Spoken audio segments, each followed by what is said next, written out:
નમસ્તે મિત્રો, ટેટ 1 ની પરીક્ષા લેવાની છે અને તમારી પાસે ખૂબ જ ઓછો સમય છે. તો તેના માટે ટેટ 1 2023 નું પેપરનું સોલ્યુશન મેથ્સ રિઝનિંગનું આજે આપણે કરવાના છે, જેથી કરીને મેથ્સ રિઝનિંગની અંદર તમે તૈયારી એ પ્રમાણેની વ્યવસ્થિત કરી શકો.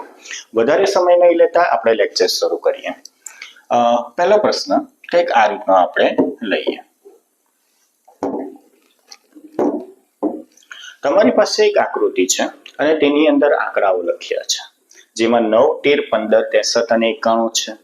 તમે જોઈને જ ઉપર ચલ્લો જોઈને એટલું અનુમાન લગાવી શકો છો કે આ જે ત્રણ આંકડાઓ છે તો એ નજીકના છે, અને 63, 91 અને પછી જે જવાબ આપ્યા છે તે આ ત્રણથી અલગ છે, એટલે કે ખૂબ જ દૂર આવેલા છે. એટલે સરવાળો અને બાદબાકીથી કઈ મેળ પડવાનો નથી. એટલે હું એમ કહું છું કે ભાઈ શ્રેણીમાં કદાચ હોય તો પછી સરવાળો બાદબાકી હોઈ શકે. હવે આગળ જોઈએ તો સામસામેના અંકો જોઈ લો. 9 સાથે 63, 13 સાથે 91 અને પછી 15 સાથે પ્રશ્ન ચિહ્ન આપણે લઈ શકીએ. તો 9 ના સાથે 63 નો સંબંધ શું છે? ગુણ્યા 7 નો, એટલે 63 આવશે. 13 નો 7 સાથે ગુણાકાર કરે તો 91 આવશે. તો હા, જવાબ આપણો આવી શકે કે 15 નો 7 સાથેનો ગુણાકાર. તો 15 સત્તા કેટલો થશે? તો 105 થશે. આ રીતે તમે જવાબ મેળવી શકો છો. આ પ્રશ્ન આપણે સોલ્વ કર્યો એટલે તમારો વિચાર શું કરવો જોઈએ? તો તમારે એ વિચાર કરવો જોઈએ કે આ રીતની કંઈક બીજી આકૃતિ આવે તો પછી આપણું સોલ્યુશન એવું હોઈ શકે છે. આ રીતના બીજા પણ દાખલા છે એકાદ બે, તો એ પણ આપણે સોલ્વ કરીશું. અને તમારી પાસે એવી રિઝનિંગની બુક હશે જ કે જેની અંદર આ પ્રકારના બીજા દાખલાઓ આપેલા હોય તો તે તમે પ્રેક્ટિસ કરી શકો છો. આગળ જોઈએ. હવે એના પછીનો એક પ્રશ્ન લઈએ કે જે કોડિંગ ડીકોડિંગનો છે. એક સ્પેલિંગ આપેલી છે જેનો કોડ નંબરમાં છે, બીજી સ્પેલિંગ આપેલી છે જેનો કોડ નંબરમાં છે, ત્રીજી સ્પેલિંગ આપેલી છે જેનો કોડ નંબરમાં છે. જો આ પ્રકારનો પ્રશ્ન હોય તો તમારે કઈ રીતે કામ કરવું તો તે ધ્યાન આપવું. હવે તમારે સવાલ નહીં જોવાનો. સવાલના જે કઈ બી મૂળાક્ષર છે એ બધા જે આપેલી માહિતી છે જેની અંદર આવી ગયા છે કે નથી એ તમારે જોવાનું. તો જુઓ, મોટે ભાગના અક્ષરો આવી ગયા છે. પછી એક રીતે ચેક પણ કરી શકાય, એસ અને એસ. તો જો 5 અને 5 લખેલા છે, હા, એટલે બધા મૂળાક્ષરના અંક જુદા જુદા હશે અને તે જ આપણો જવાબ પણ મેળવી આપશે. આર શા માટે કયો અક્ષર યુઝ થયો છે? તો 1 અંક યુઝ થયો છે 1. તો 1 થી શરૂઆત થતો જવાબ કયો છે? તો આ તમારો જવાબ મળી ગયો. ચેક કરવું હોય તો કરી શકો કે ભાઈ સી છે તો સી માટે જોઈ લઈએ. આ વચ્ચેનો, તો વચ્ચેનો અંક કેટલો છે? 6, તો 6. ઓકે. તો આ રીતે તમે ફટાફટ કામ કરીને સમય બચાવી શકો છો, જેથી કરીને બીજા પ્રશ્નમાં તમે એનો સમયનો ઉપયોગ કરી શકો. ઓકે, આગળ જઈએ. તો આ રીતના કોઈ કોડ ડીકોડના સવાલ પણ તમને પૂછી શકાય. બરાબર, આગળ જઈએ. તો બીજો પાછો કોડ ડીકોડનો જ પ્રશ્ન છે, પણ કંઈક જુદી જ રીતે પૂછ્યો છે. શું કર્યું છે? સ્પેલિંગ આપ્યું છે અને તેનો કોડ જે છે તે પણ સ્પેલિંગમાં જ છે. બીજી સ્પેલિંગ આપી છે તો તેનો કોડ આપણે શોધવાનો છે. હવે જુઓ મિત્રો, જવાબની અંદર એ લોકો આગળના આંકડા તો સરખા જ આપેલા છે, એટલે આ ટીચરની અંદર જે આગળના 3 છે તો તે તો આપણે ચેક કરવાના જ નહીં, કારણ કે એનો કઈ મતલબ જ નથી. હા, હવે પેલા ચાવી તો શોધીએ કે ભાઈ ચાવી શું યુઝ કરી છે. તો જુઓ, સી પછી ડી આવે પછી ઈ આવે એટલે +2 નો યુઝ કર્યો. એચ પછી આઈ આવે પછી જે આવે એટલે +2 નો યુઝ કર્યો. આઈ પછી જે પછી કે આવે એટલે +2 નો યુઝ કર્યો. ટૂંકમાં ચાવી શું છે? +2 ની છે. હવે આપણે ડાયરેક્ટ સવાલના જવાબ પરથી જઈએ. ઓકે, સી પછી +2 કરો, સી. ડી પછી ઈ એટલે ઈ આવવો જોઈએ. ઈ આ પ્રશ્ન આમાં છે, આમાં છે અને આમાં છે, એટલે આમાં નથી, આ કાઢી નાખવાનું. એક ઓપ્શન આપણો નીકળી ગયો. એચ આઈ પછી જે આવવો જોઈએ, તો જે આમાં છે, આમાં નથી, આ નીકળી જશે, આમાં છે, એટલે આ બે ખરા. ઈ પછી એફ પછી શું આવશે? તો જી આવવો જોઈએ. ટી નહીં આવે એટલે આ પણ ઓપ્શન નીકળી ગયો. તમારો છેલ્લો જવાબ શું આવશે? તો બી આવશે. આ પ્રમાણે ઉતાવળથી તમે દાખલો ગણી શકો છો. આગળ જઈએ.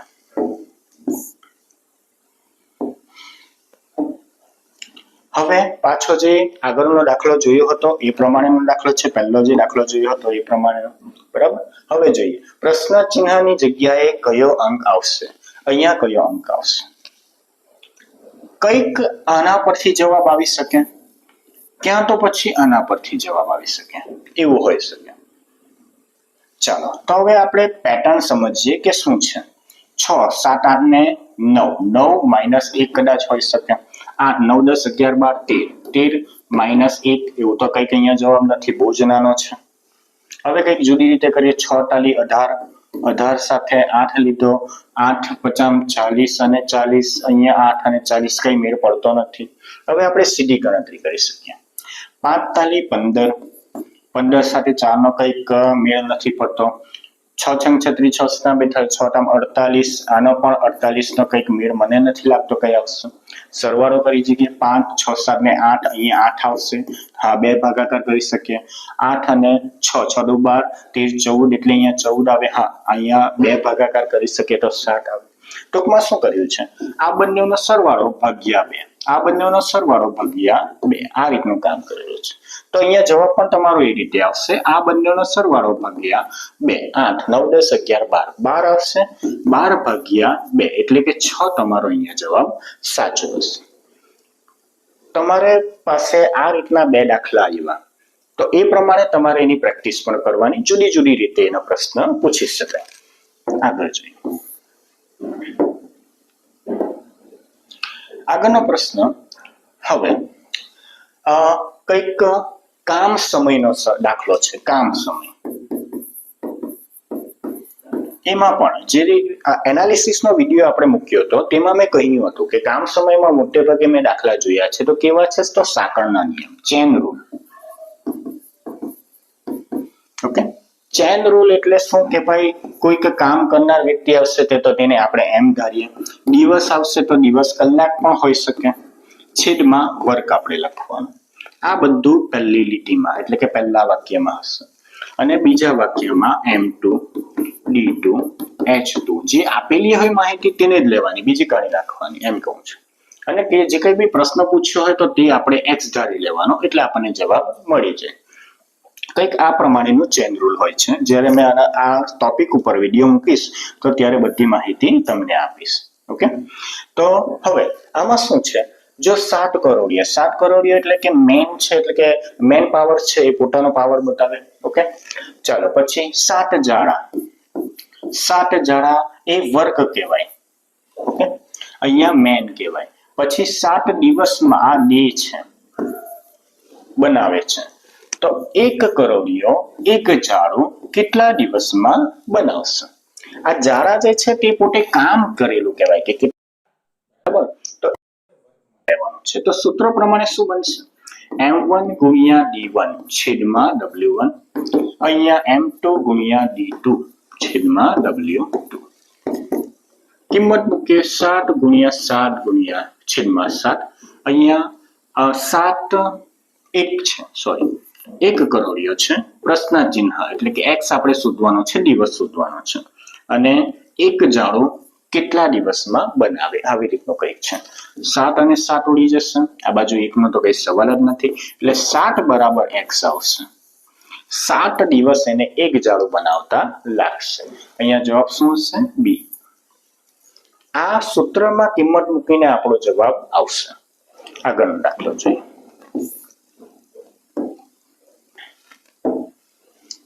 આકૃતિનો દાખલો છે. આકૃતિની ગણતરી કરવાની છે. આકૃતિની ગણતરીમાં પૂછ્યું છે કે સમાંતર બાજુ ચતુષ્કોણ. મિત્રો, સમાંતર બાજુ ચતુષ્કોણની વ્યાખ્યા પ્રમાણે સમાંતર બાજુ ચતુષ્કોણ આપણને ખબર હોવી જોઈએ કે કોને કહેવાય. તો આને કહેવાય સમાંતર બાજુ ચતુષ્કોણ. A, B, C અને D. જે આ ભાગ છે તે તેને સમાંતર બાજુ ચતુષ્કોણ કહેવાય. જેમ કે શક્કરપારા, અત્યારે ખૂબ મીઠાઈ ફેમસ છે જે તે કાજુ કતરી. ઓકે, ટૂંકમાં સામસામેની બાજુ કેવી હોવી જોઈએ? તો સમાંતર હોવી જોઈએ. તો તેને શું કહેવાશે? સમાંતર બાજુ ચતુષ્કોણ કહેવાશે. ચોરસ જે છે, લંબચોરસ જે છે એ પણ આની અંદર આવી જશે. ચાલો તો હવે આપણે ગણતરી કરીએ કે કયા કયા છે તે. વચ્ચે મને એક આકૃતિ દેખાય છે, કઈક આવી, તમને પણ ખ્યાલ આવતો હશે. તો એની અંદર લંબચોરસ કેટલા હશે એવું વિચારીએ તો ભાઈ આપણી પાસે એક ટ્રીક છે કે આ રીતે આપણે એનું સોલ્યુશન કરી શકીએ. બરાબર, 3 2 અને 1 એટલે 3 થાય, આ બાજુ 2 અને 1 એટલે 3 થાય, 3 તાલી 9 એટલે આ જે આકૃતિ આવતી છે તો તેની અંદર સમાંતર બાજુ ચતુષ્કોણ કેટલા હશે તો 9 હશે, એટલે એ લખી દીધા. હવે જુઓ, જે જુદા પ્રકારની આકૃતિ દોરી છે આ રીતની ત્રિકોણ જેવી, તો તેમાં જુઓ આ એક સમાંતર બાજુ ચતુષ્કોણ, આ એક સમાંતર બાજુ ચતુષ્કોણ, પછી એક મોટો સમાંતર બાજુ ચતુષ્કોણ એટલે 3, અને તે જ પ્રમાણે નીચે 3 ને 3 6 એ. હવે જુઓ એક જબરદસ્ત વસ્તુ અહીંયા દેખાય છે, એ પણ સમાંતર બાજુ ચતુષ્કોણ કહી શકાય ને. જેમ કે આ મેં આકૃતિ દોરું છું, આને પણ સમાંતર બાજુ ચતુષ્કોણ કહી શકાય. તો એ પાછા 2, 9 ને 6 15, 16 ને 17 મહત્તમ આંકડા પાસે તો આપણે પહોંચી ગયા. હવે આગળ વિચારવાની જરૂર નથી, આવું ધ્યાન રાખજો. જ્યારે તમે મહત્તમ આંકડા તરફ પહોંચી જાઓ તો પછી એ જ તમારો જવાબ છે. જો આની આગળ ધારો કે અહીંયા લખેલા હોય 20, તો તમારે જોવું પડે, એકવાર ચેક કરવું પડે કે ભાઈ હજુ કઈ રી નથી ગયું ને. આ રીતે વિચારીને તમારે આગળ વધવું જોઈએ. આગળ જોઈએ, એના પછીનો સવાલ છે. સરદાર પટેલ કોલેજમાં નવસારીના મિત્રો ખાસ ધ્યાન આપજો. સરદાર પટેલ કોલેજમાં ટેટ 1 ટેટ 2 ટાટ 1 2 બધાની તૈયારી કરવાના ક્લાસીસ ચાલુ થઈ ગયા છે મિત્રો. તો જો તમારે જોઈન્ટ કરવા હોય તો અહીંયા નંબર આપ્યો છે, તેના પર કોલ કરીને તરત જ જોઈન્ટ થઈ જજો. અમુક લેક્ચર પૂરા થઈ ગયા છે, પણ ઓછા લેક્ચર ચલાવાયા છે અત્યાર સુધી, 2-3 લેક્ચર. બરાબર, રીઝનિંગમાં ખાલી એક ટોપિક પત્યો છે. તો સમય નહીં બગાડતા તરત તમે જોઈન્ટ થઈ જજો, અને જો તમારે ક્લાસ કરવો હોય તરત ફોન કરો અને નામ નોંધાવી દેજો. ઓકે, આગળ જોઈએ. હવે તમારી પાસે કંઈક આવો પ્રશ્ન છે, જેની અંદર એક સિરીઝ આપી છે 2 4 7 14 17 અને 34. આ રીતનું છે. મને તો ઉપરથી જ ખ્યાલ આવી જાય કે આ બેની જોડી લાગતી છે, જેમ કે 2 દુ 4 7 દુ 14 7 17 દુ 34 આ રીતનું. પણ આ બંને વચ્ચેનો સંબંધ કયો છે એ મને વધારે આઈડિયા આવતી નથી. તો જોઈએ, ડિફરન્ટ લઈ જઈએ તો +3 છે, 14 15 16 ને 17 અહીંયા પણ +3 છે, એટલે બની શકે કે અહીંયા +3 હોઈ શકે. જોઈએ જવાબ જો એ પ્રકારનો હોય તો પછી આપણો જવાબ મળી ગયો. 4 5 6 ને 7 એટલે 37 અહીંયા આવી ગયો. આ તમારો આન્સર છે. આગળ જોઈએ,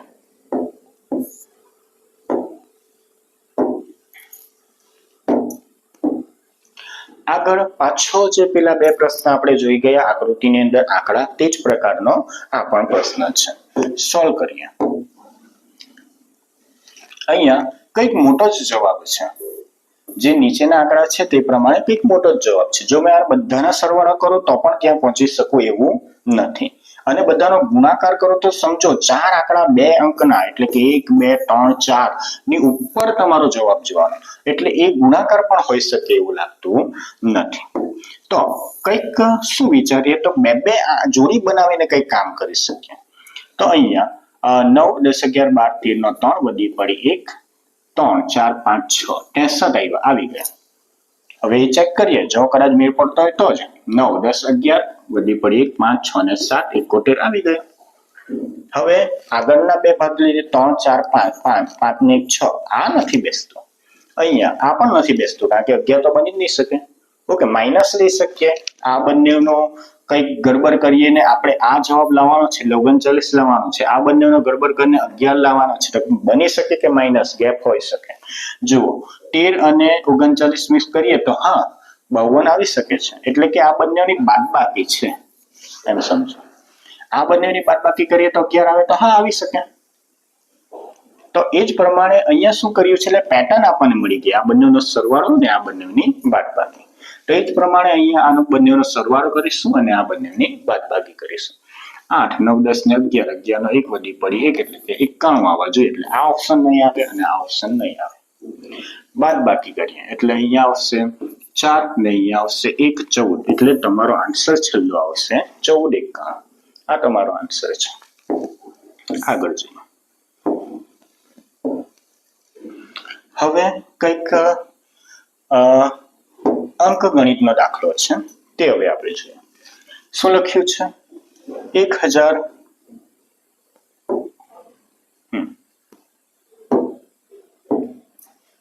1000ની 8 ઘાત ભાગ્યા 10ની 25 ઘાત.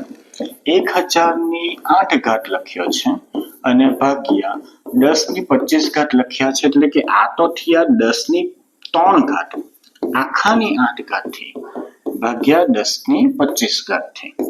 એટલે અહીંયા શું બની શકે? તો 8 તાલી 24 ઘાત ભાગ્યા 10ની 25 ઘાત, એટલે 1/10 આવું બની શકે. 25 છે માઇનસ 25 કહેવાય, એટલે કે આંકડો નીચે જશે ભાગાકાર, એટલે આવી રીતે લખી શકાય 10ની 24 ઘાત ભાગ્યા 10ની 25 ઘાત. ઓકે, 25 આંકડો મોટો છે એટલે 24 નીચે જશે માઇનસ કરવા માટે, એટલે 1/10 તમારો જવાબ આવશે. અહીંયા જવાબ એવો નથી તો શું હોઈ શકે? તો 0.1 પણ આને લખી શકાય. તો આન્સર તમારો 1 આવશે. પોઈન્ટમાં દશાંશમાં તમને જવાબ આપેલો છે. 100 તો નહીં આવી શકે, 10 પણ નહીં આવી શકે. ઓકે, અહીંયા -2 પણ નહીં આવી શકે. -1 હતે તો જવાબ તમારો ગણી શકાય. આગળ જોઈએ. આપેલ વિકલ્પોમાંથી પૈકી સૌથી મોટી સંખ્યા કઈ છે? આવું આપણને પ્રશ્ન પૂછ્યો છે. સૌથી મોટી સંખ્યા આપણે જોવાની છે તો પહેલા આ ઓપ્શનને જોવાનો. મિનિંગ શું થાય? 13 પોઈન્ટ સમથિંગ સમથિંગ આવું થાય. એ જ પ્રમાણે હવે જોઈએ, જો 13 થી મોટો આંકડો મળે, ક્યાંક 13 મળે તો આની સાથે સરખાવીશું. જો આનાથી નીચો આંકડો મળે, નાનો આંકડો મળે તો એને કાઢી નાખીશું. જોઈએ, અહીંયા ભાગાકાર કરીએ. 116 ભાગ્યા 9, 116 ભાગ્યા 9, 9 એકુ 9, 9 10 11 2 26, 9 દુ 18. અહીંયા જે કઈ બી મળે તે, પણ આપણે તો આ જોવાનું કે 12 આવ્યો, 12 પોઈન્ટ સમથિંગ સમથિંગ, એટલે આ ઓપ્શન પણ ખોટો. હવે અહીંયા જો 12 નો વર્ગ કેટલો? તો 144. 13 નો વર્ગ કેટલો? 169. તો આ તો 169 કરતા ઓછો છે, એટલે જવાબ કેવો આવી શકે? 12 પોઈન્ટ સમથિંગ સમથિંગ, એટલે આ પણ જવાબ ખોટો છે. સમજો, જો આનો આન્સર 13 ક્યાં તો 13 થી વધારે હોય તો આ જે એનો વર્ગ છે તેનાથી મોટો આંકડો અંદર હશે, પણ નાનો છે, એટલે જવાબ શું આવશે? 12 પોઈન્ટ સમથિંગ સમથિંગ હશે. સેમ રીતે અહીંયા હવે આપણે ચેક તો એ જ કરવાનું છે ને કે 12 અને 13 થી વધવા જોઈએ નહીં. ઓકે, તો 13 જો હોય ક્યાં તો 13 થી વધે તો પછી આ બંનેને આપણે સરખાવીએ. તો 13 નું ચેક કરી લઈએ કે એનો ઘન કેટલો થાય. 13 નો વર્ગ કેટલો થાય? 169 ગુણ્યા 13 આપણે અહીંયા કરી દઈએ 0, 9 6 1, 9 તાલી 27 નો 7 વધી પડી 1 2, 6 તાલી 18 19 20 0 વધી પડી 2, 3 1 3 4 ને 5. એટલે અહીંયા મારો જવાબ શું આવે છે? તો 21 ને 97. પણ આ 21 ને 97 થી તો નાનો છે, એટલે 13 તો નહીં જ હોઈ શકે અને 13 થી મોટો પણ નહીં હોઈ શકે. 13 થી નાનો હોઈ શકે મિત્રો, એટલે આ પણ 12 પોઈન્ટ સમથિંગ સમથિંગ છે, એટલે આ પણ ઓપ્શન નહીં આવી શકે. જવાબ શું હશે? સૌથી મોટો અંક કયો છે? 13.2/7 છે. આગળ જોઈએ. 8 સેમી લંબાઈના એક સમઘન આકારનો પાત્રમાં રાખેલ પ્રવાહીમાંથી 2 સેન્ટીમીટર લંબાઈની કેટલી સમઘન ડબ્બીઓ બનાવી શકાય? શું કહે છે? એક પાત્ર છે સમઘન, જેની લંબાઈ પહોળાઈ કેવી છે? 8 8 અને 8 છે. હવે નાની ડબ્બીઓ બનાવવાની છે, તે કેવી છે? 2 2 અને 2 છે સેન્ટીમીટર લંબાઈ. ઓકે, તો એવી કેટલી ડબ્બીઓ આમાંથી બની શકે એમ કે છે. શું કરવાનું? સિમ્પલ, જે મોટું જે છે તેનું ઘનફળ, એટલે કે 8 ગુણ્યા 8 ગુણ્યા 8, લંબાઈ ગુણ્યા પહોળાઈ ગુણ્યા ઊંચાઈ, અને નીચે નાની જે ડબ્બી છે તેનું ઘનફળ 2 ગુણ્યા 2 ગુણ્યા 2, લંબાઈ ગુણ્યા પહોળાઈ ગુણ્યા ઊંચાઈ. 4 વડે ભાગ ચાલે, 4 વડે ભાગ ચાલે, 4 વડે ભાગ ચાલે, 4 ચોક 16 ચોક 64. 64 તમારો છેલ્લો આન્સર છે. કે કેટલી ડબ્બીઓ બનશે? 64 બનશે. આગળ જોઈએ. આગળનો દાખલો કંઈક આ પ્રમાણેનો છે. એક ચોરસની પરિમિતિ 64 છે. ચાલો, આ પણ ઘનફળ અને ક્ષેત્રફળનો દાખલો છે. એક ચોરસની પરિમિતિ 64 છે. 64 એની પરિમિતિ છે, એટલે કે એની લંબાઈ કેટલી હોઈ શકે? 64 બધાનો સરવાળો છે 4 એ 4 નો, એટલે ભાગ્યા મેં 4 કરું, 4 ભાગ્યા કરું એટલે 4 એકુ 4 એટલે 24 રહે, 6 ચોક 24 એટલે કે 16 રહેશે, 16. હવે શું કહે છે તો એનું ક્ષેત્રફળ કેટલું છે? ક્ષેત્રફળ માટે લંબાઈ ગુણ્યા લંબાઈ એટલે 16 ગુણ્યા 16, બરાબર. 16 એટલે ગુણ્યા 16 એટલે કે 16 નો વર્ગ થાય. ડાયરેક્ટ તમને ખ્યાલ આવી જાય, 256. નહીં ખ્યાલ આવે તો ગણતરી કરો, કઈ વાંધો નહીં. 6 છંગ 34 નો 6, આમ પણ ખબર પડી જાય કે ભાઈ આ 6 આવ્યો એટલે 6 વાળો આંકડો તો કયો છે? આ જ છે, ડાયરેક્ટ આવડી જાય. તો પણ નહીં ખ્યાલ આવે તો 6 છંગ 36 નો 6 વધી પડી 3. ઓકે, 6 એકુ 6 7 8 ને 9, ઉપર કયા આવશે તો 0 1 6 અને 1 એટલે તમારો અહીંયા જવાબ આવે 6, આ બાજુ આવશે 5 વધી પડી 1 અને 256. ગુણાકાર કરો, મારી રીતે મેં ગુણાકાર કર્યો, તમે તમારી રીતે ગુણાકાર કરો તો તમારો જવાબ આવી જશે. આગળ છે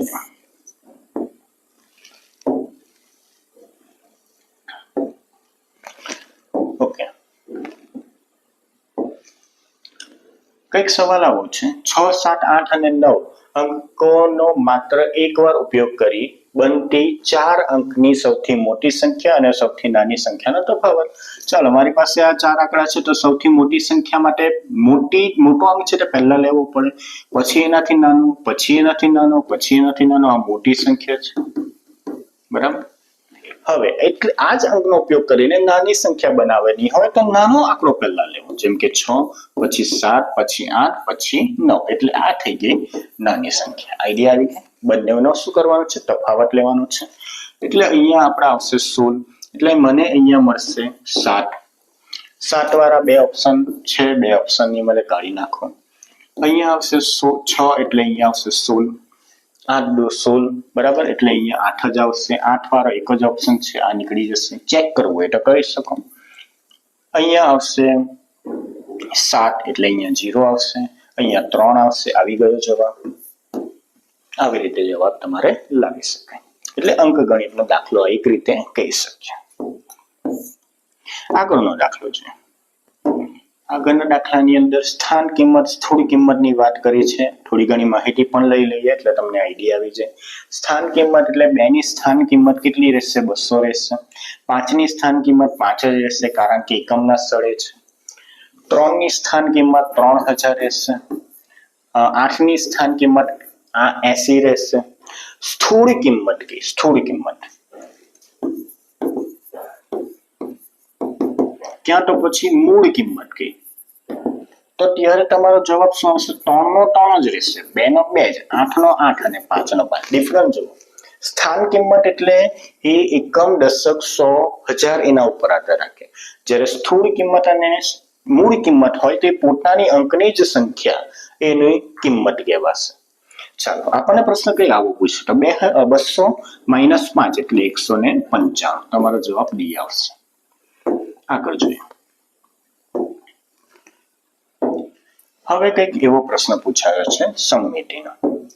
સમમિતિની અંદર પૂછે છે કે અંગ્રેજી મૂળાક્ષરો છે એ પૈકી શેમાં અનન્ય એટલે કે એક જ, યાદ રાખજો, અનન્ય એટલે એક જ સમમિતિ રેખા મળે, એટલે કે એક જ સમમિતિ રેખા પરથી તે સમમિત થઈ શકે. જેમ કે એચ જે છે તો તેની વાત કરું તો મેં આમ સમમિતિ રેખા કરું કે આમ સમમિતિ રેખા કરું તો છે, 2 સમમિતિ રેખાની બની શકે. સેમ સમમિતિ એટલે શું કે ધારો કે કોઈ પણ એક આકાર લે, આ જો સ્માઈલી નો છે, એવી રેખા દોરો કે જેથી તેનું પ્રતિબિંબ દેખાય બીજી સાઈડે. તો જો દેખાય, હા. પણ મેં આડું દોરું તો આવું સેમ પ્રતિબિંબ ઉપર છે, ઉપરની 2 આંખ નીચે છે તો નથી, તો આ સમમિતિ રેખા નહીં કહેવાય, આને સમમિતિ રેખા કહેવાય. સરખા ભાગ કરે તો તેને સમમિતિ રેખા કહેવાય. ઓકે, જો તમે સ્કૂલમાં ભણાવતા જ હોય તો તમને આઈડિયા હશે. તો કંઈક આવું છે. તો એચ માં 2 સમમિતિ રેખા બને, આ એક અને આ એક. ઓ ની અંદર તો બહુ બધી સમમિતિ રેખા બને. આ બધા ભાગ પાડો તો તમને એનો પડછાયો દેખાવાનો છે, એટલે કે આ ઓપ્શન પણ નહીં આવે, ઓપ્શન પણ નહીં આવે. આઈ ની વાત કરીએ તો આઈ પણ જે છે તો તેને આમ સીધો ભાગ પાડી શકો, સરખા દેખાય. આમ આડો ભાગ કરી શકો, ઉપર નીચે સરખા ભાગ પડછાયા પ્રમાણે આવે, પ્રતિબિંબ પ્રમાણે આવે. પણ સી જો, સી ને મેં ખાલી આમ જ સબમિટ કરી શકો. સી ને મેં ઊભી રેખા દોરું તો એ સમમિત એટલે પ્રતિબિંબ એનું દેખાતું નથી. એટલે સી તમારો જવાબ આવશે. આ પણ બે સમમિતિ રેખામાં આવશે. સી ની અંદર એક જ સમમિતિ રેખા આવશે એટલે કે જવાબ તમારો ડી આવશે. આગળ જોઈએ, એક ચોરસ મીટર. ચાલો એકમનો દાખલો આવી ગયો. એકમની ગણતરી કરતા તમને આવડવું જોઈએ. એક ચોરસ મીટર બરાબર કેટલા ચોરસ સેન્ટીમીટર થાય? ઓકે, એક ચોરસ મીટર ચોમી બરાબર શું થાય? 1 મીટર ગુણ્યા 1 મીટર. હવે સેન્ટીમીટરમાં કન્વર્ટ કરું તો 1 મીટરને આપણે 100 સેન્ટીમીટર લખી શકીએ. અહીંયા પણ 100 સેન્ટીમીટર લખી શકીએ. તો બંનેનો ગુણાકાર કેટલો થાય? 10,000 જેવો થાય. સેન્ટીમીટરનો વર્ગ એટલે કે 100 સેન્ટીમીટર કહેવાય, ચોરસ સેન્ટીમીટર કહેવાય. તો એનો જવાબ કેટલો આવ્યો? 10,000. તમારો જવાબ શું આવશે? સી આવશે. એક ચોરસ મીટર એટલે 2 મીટરનો સરવાળો એટલે કે ટૂંકમાં ક્ષેત્રફળનો આ એકમ છે ચોરસ મીટર. હવે એના ચોરસ સેન્ટીમીટર એ પણ ક્ષેત્રફળનો એકમ છે. પણ આના બરાબર કેટલા થાય? તો સેન્ટીમીટરમાં મેં કન્વર્ટ કર્યા તો કંઈક આ રીતે મને જવાબ મળ્યો.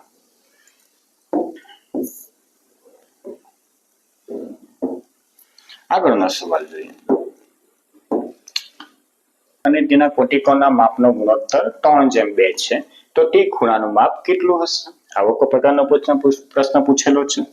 તો કોટિકોણ એટલે આપણને ખબર હોવી જોઈએ કે શું કહેવા માંગે. કોટિકોણ એટલે બે ખૂણાના માપનો સરવાળો 90° થાય. આ પ્રકારના દાખલાની અંદર એમ તમને ગુણોત્તર આપેલો છે એટલે કે આ બંનેનો સરવાળો 90° થવો જોઈએ. તો જેમ આપેલો હોય તો ત્યારે એને કિંમતમાં ફેરવવા માટે 3x અને 2x લઈ લો. x લઈ લેવાનું, x ધારી લેવાનું, બરાબર. પ્રમાણનો મતલબ જ એવો થાય છે કે બંનેમાં કંઈક એવી સરખી સંખ્યા ગુણાયેલી હોય તો તેને પ્રમાણ દ્વારા આ રીતે લખી શકીએ. તો એને x આપી દો કારણ કે આ બંને x ની કિંમત સરખી છે. હવે શું કીધું છે? બંનેનો સરવાળો 3x + 2x બરાબર 90° થાય. 5x બરાબર 90°, x બરાબર 90/5 કીધા છે. x બરાબર તમારો જવાબ શું આવશે? તો 5 × 5 ને 8 એટલે કે 18. મારે તો શોધવાનું શું છે? તો એ ખૂણો શોધવાનો છે એટલે પહેલો, અને તેનો કોટિકોણ ખૂણો એ પાછળ આપેલો છે, એમ કીધું પાછળ આપેલો છે એટલે મારે 3x શોધવાના છે. એટલે અહીંયા 18 × 3 થશે 48, 4 વધી પડી 2, 3, 1, 3, 4 ને 5 54 તમારો જવાબ આવશે. પહેલો ખૂણો કયો આવશે? 54 આવશે, જે તમને માંગેલો છે તે. આગળ જઈએ, હવે તમને પ્રશ્ન કંઈક આ રીતનો પૂછેલો છે કે 24 સેન્ટીમીટરના ચોરસના પૂઠામાંથી 3 સેન્ટીમીટર આ પણ ઘનફળ અને ક્ષેત્રફળનો દાખલાની અંદર આવી જાય. હા, શું કીધું છે? ચોરસ પૂઠામાંથી એટલે ક્ષેત્રફળની વાત કરી. ચોરસ પૂઠું છે 24 સેન્ટીમીટરનું છે એટલે 24 × 24 એનું ક્ષેત્રફળ થાય. અને નાના એવા લંબાઈના પટ્ટી કાઢવાની છે એટલે કે લંબચોરસ. કેટલી સંખ્યા છે એટલે કે કયું માપ છે? 3 સેન્ટીમીટર અને 6 સેન્ટીમીટર લંબાઈ એટલે 3 × 6 એનું ક્ષેત્રફળ નાનાનું થશે. આ મોટા જે બોર્ડ છે તો તેનું ક્ષેત્રફળ છે, આ નાના ટુકડા છે તેનું ક્ષેત્રફળ છે. ચાલો, 6 ચોક 24, અહીંયા 8 તાલી 24, 8 ચોક 32 તમારો જવાબ આવશે. કે નાના ટુકડા કેટલા બની શકે? તો 32 તમારા નાના જે લંબચોરસ પટ્ટીઓ છે તે બની શકે છે. ચાલો, ટૂંકમાં ક્ષેત્રફળનો દાખલો છે. મેઇન ક્ષેત્રફળ ઉપર લેવાનું, જે નાનો ભાગ છે તે નીચે લેવાનો, એટલે તમને કેટલા ભાગ પડે એ મોટા બોર્ડના તો તે મળી જશે. ઓકે, 2-3 દાખલા આપણે જોયા એટલે તમે સમજી શકો કે કઈ રીતે કામ કરવાનું છે.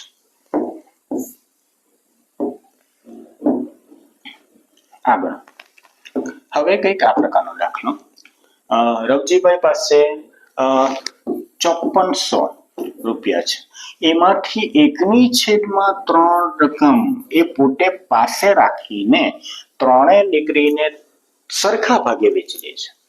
1/3 એ પોતે રાખતો હોય તો છોકરીઓ માટે કેટલા હશે? 2/3. અને સમજો, આનો મિનિંગ શું થાય? ત્રીજા ભાગમાંથી એક ભાગ એ પોતા તરફ રાખે તો છોકરીઓને કેટલું આપશે? ત્રીજા ભાગમાંથી 2 ભાગ આપશે. સમજો, એટલે આ જે ભાગ છે તેનો કેટલો એ છોકરીઓ દીકરીઓને આપે છે તો 2/3 ભાગ દીકરીઓને આપે એટલે આટલી સંખ્યા મળે. તે પર પાછા દીકરીઓને 3 સરખે ભાગે વેચે એટલે હજુ બાકી અમારે શું કરવાનું 3 કરવાનું એટલે એક દીકરીને જેટલા પૈસા મળે તે તમને અહીંયા મળે. શું કર્યું જે પૈસા છે તે એ પોતે કેટલું રાખે 1/3 તો દીકરીઓને કેટલા આપે 2/3. ભાગ પાડતા તમને ખ્યાલ આવવો જોઈએ. આ જે અપૂર્ણાંક છે તેને સમજતા તમને આવડવું જોઈએ. હવે આ જે રકમ છે તો તેને કેટલા જણાને વેચે છે તો 3 જણા એને ભાગ્યા પાછા 3 કરી લીધા 9 થાય અને આનો ભાગ સીધો ઉડે છે 6 × 9 = 54 એટલે અહીંયા 600 અને અહીંયા 2 રહેશે એટલે 1200 રૂપિયા એક દીકરીને મળશે. તમારો જવાબ આવશે ડી. આઈડિયા આવી ગઈ? રિપીટ કરીને જોજો વિડીયો તરત તમને ખબર પડી જશે.